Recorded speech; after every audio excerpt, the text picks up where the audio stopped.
दोस्तों को देखते हुए पर्यटन करते हुए उस पवित्र यमुना तट पर पहुंचा जहां भगवान कृष्ण ने क्रीड़ा की है। वहां जाकर के मैंने देखा एक जवान युवती बैठी है यमुना के किनारे, उसके सामने दो बुढ़े अचेत अवस्था में पड़े हैं। उनके ऊपर 100 स्त्रियां पंखा हिला हिला के हवा कर रही हैं। मैंने सोचा कि ये कौन स्त्री है, उसके सामने दो बुढ़े पड़े हैं। परिचय जानने की लालसा से जब मैं से वहां से निकलने लगा तो वो जवान युवती हमसे कहती है, भो वो साधो क्षणम तिष्ठो मत चिंताम अपि नाशयो। ये साधु क्षण भर ठहरो, आप मेरी पीड़ा को दूर कर सकते हैं, संसार में आपका दर्शन दुर्लभ है। मैंने पूछा, देवी तुम कौन हो? तुम्हारे सामने दो अचेत अवस्था में पड़े ये बुढ़े कौन है? तुम्हारे ऊपर पंखा हिला हिला के हवा कर रही स्त्रियां कौन है? वो जवान युवती कहती है, अम भक्तरिति क्या था, मेरा नाम भक्ति है। इमौ चातनियौ मतौ, ये मेरे पुत्र है। नाम क्या है? ज्ञान वैराग्य नाम आनो। एक का नाम ज्ञान है, एक का वैराग्य है। काली योगे न जर जरो, ये बूढ़े हो गए। मां का वृद्धता युक्त होना समुचित है। मां बूढ़ी होती है, पुत्र जवान होता है, सही तो होता है। मां बूढ़ी होती है, पुत्र जवान होता है, लेकिन यहां विपरीत है। यहां मां जवान है और पुत्र बूढ़े हैं। किसको अच्छा लगेगा कि किस मां को अच्छा लगेगा कि मेरे सामने मेरा पुत्र बूढ़ा हो जाए? ज्ञान वैराग्य बूढ़े हैं, भक्ति जवान है। भक्ति महारानी कहने लगी, मेरी कथा बहुत बड़ी है। मैं द्रविड़ देश में उत्पन्न हुई, कर्नाटक में, महाराष्ट्र में मैं बड़ी हुई, गुजरात में आकर के मैं बूढ़ी हो गई। वहाँ कलिकाल के संबंधों से होने वाले पाखंडों ने मेरे अंगों को खंडित कर दिया और मैं बहुत समय से पुत्रों के समेत दुर्बल हो रही हूँ। पर जैसे ही वृंदावन में आई तो वृंदावनम पुनः प्राप्यो नवीन स्वरूपणी, इस वृंदावन में आकर के जवान हो। धन्य ये वृंदावन, धन्यम वृंदावनम तेन भक्ति नित्यति यत्र चौ। जहाँ साक्षात भक्ति महारानी नृत्य करती हैं, जहाँ मयूर के नृत्य के कंपन से, साधु संतों की वाणी से, यमुना की कलकल करती हुई धारा से निरंतर श्री राधा का नाम सुनाई देता है। धन्य है वृंदावन हो, धन्यम वृंदावनम तेन भक्ति नित्यति यत्र चौ। धन्य है वृंदावन जहाँ साक्षात भक्ति महारानी नृत्य करती है, जहाँ मयूर के नृत्य के कंपन से, साधु संतों की वाणी से, यमुना की कलकल करती हुई धारा से निरंतर श्री राधा का नाम सुनाई देता है। जहां वृंदावन में भक्ति जवान हुई है। बोलिए राधा रानी की जय। जहां भक्ति जवान हुई है, भक्ति महारानी कहने लगी, मेरे पुत्रों को सचेत करो, ये अचेत अवस्था में है। बार बार ज्ञान वैराग्य के कानों के समीप मुख ले जाकर के बार बार कहते हैं वो, हे ज्ञान हे वैराग्य, शीघ्र जागो शीघ्र चेतो, कोई प्रभाव नहीं पड़ा।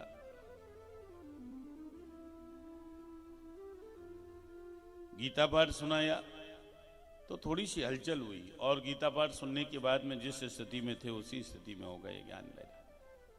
अब नारद जी सोचते मैं क्या करूं, अब ज्ञान वैराग्य का बल बढ़े। उसी समय उन्होंने समाधि लगाई, आकाशवाणी को सुना।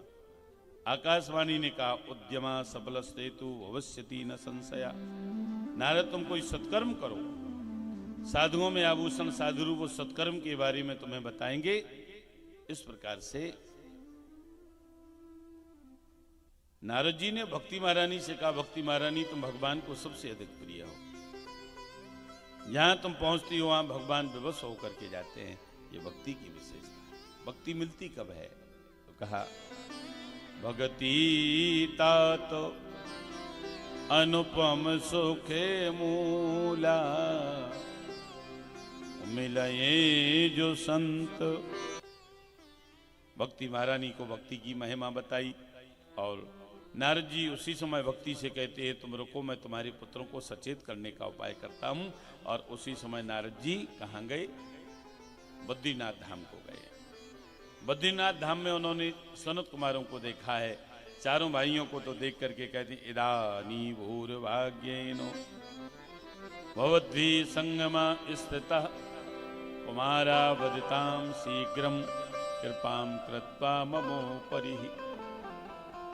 मेरे भाग्य का उदय हुआ जो आप जैसे महापुरुषों का दर्शन हुआ। आप निरंतर हरि नाम संकीर्तन में लगे रहते हैं। पूर्व पुरुषों के पूर्वज हैं सनत कुमार, लेकिन लगते कैसे हैं जैसे कोई 5-5 वर्ष के बच्चे खड़े हो। ये भजन का प्रभाव है। जो व्यक्ति हरि शरणम हरि शरणम हरि शरणम का जप करता है तो भागवत में लिखा है जरास्मान न बाधते, उस व्यक्ति को कभी बुढ़ापे में कष्ट नहीं होता है, बुढ़ापे में भी उसका चेहरा चमकता रहता है। भजन करने वाले का चेहरा अलग दिखाई देता है। बादाम रोगन की जो सुंदरता होती है वो स्थायी नहीं है, लेकिन जो भजन की जो तेजस्वता, भजन का जो सौंदर्य होता है वो अलग दिखाई देता है। भजन करने वाले का चेहरा देखिए, आपको अलग दिखाई दे जाएगा कि ये व्यक्ति भजन करता है। तो हरि शरणम का वो जब करते हैं, उनका जीवन क्या है तो का कथा मात्र ही की जीवना, जिनका जीवन कथा है। कई लोगों ने अपना जीवन ही कथा बना लिया है।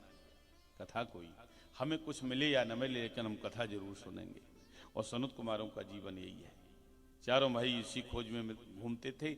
इतने बड़े ज्ञानी होने के बाद में भी छोटे से छोटा वक्ता कहीं कथा कहता हुआ मिल जाता, चारों भाई बैठ कर के प्रेम से कथा सुनते। और जब कोई कथा सुनाने के लिए उन्हें नहीं मिलता तो एक भाई वक्ता बन जाता था, 3 भाई श्रोता बन जाते थे, लेकिन कथा नित्य होती।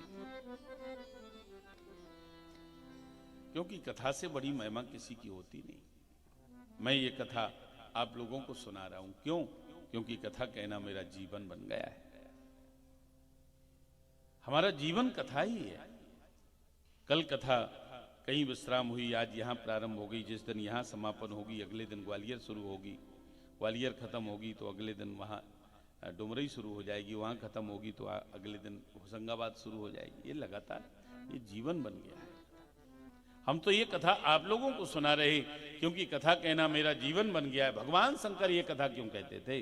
क्या उन्हें किसी से कोई प्रमाण पत्र लेना था, या उन्हें किसी से कोई फूलों का मोटा हार पहनना था? नहीं, वो कथा की महिमा जानते हैं, इसलिए वो कथा पार्वती जी को नित्य सुनाते थे। नित्य पार्वती जी को वो कथा सुनाते हैं। इसलिए सनत कुमारों के लिए लिखा कथा मात्रई की जीवना, जिनका जीवन कथा है। सनत कुमारों से जब ये कहा नारद जी ने कि आप मुझे सत्कर्म की परिभाषा बताएं कि सत्कर्म किसे कहते हैं, तो वो कहते हैं कि द्रव्य यज्ञ, योग यज्ञ, वेद पाठ ये यज्ञ हैं, ये यज्ञ केवल कर्मों को बताते हैं। विद्वानों ने सत्कर्म किसे बताया तो का सत्कर्म सूचको नूनम ज्ञान यज्ञ स्मृतो वधई श्रीमद्भागवतालापा सतु गीता सुखादे। ज्ञान यज्ञ को सत्कर्म बताया है। इससे बड़ा कोई सत्कर्म नहीं है, कथा से बड़ा ज्ञान यज्ञ है ये। जिस भागवत का गायन सुखदेव जी जैसे महात्माओं ने किया है। भागवत की कथा होगी तो भक्ति का प्रचार होगा, ज्ञान वैराग्य का बल बढ़ेगा। तो कहा ये भागवत की कथा पर कहेगा कौन? आप ही कथा कहें। सनत कुमारों से कहा और आप ही स्थान बताएं। तो सनत कुमार कहते हैं कि स्थान हम बताते हैं।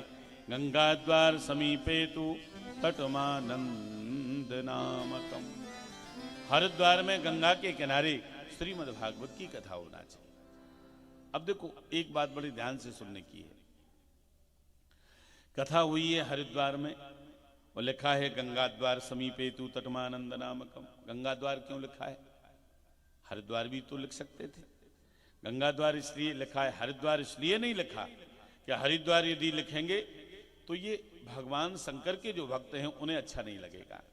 क्योंकि भगवान शंकर के भक्त कहते हैं ये हरिद्वार नहीं, ये हरद्वार है। हरद्वार, हर माने भोले बाबा, भोलेनाथ बाबा, केदारनाथ बाबा जाने का द्वार यही है। और वैष्णव जो है भगवान विष्णु के भक्त कहते नहीं ये हरिद्वार है, बद्रीनाथ धाम जाने का ये द्वार है।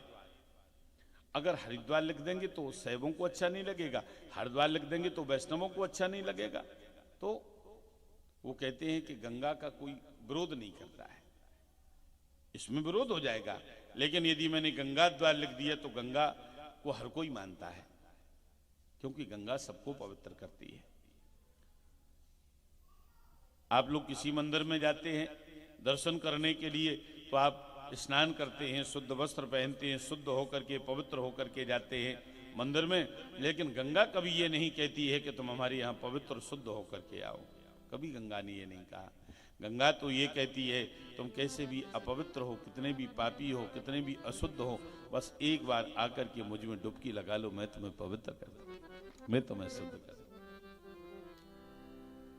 गंगा का काम है, ये जो गंगा है ना, ये भागवत रूपी गंगा है, इसमें आप अवगाहन कर रहे हैं।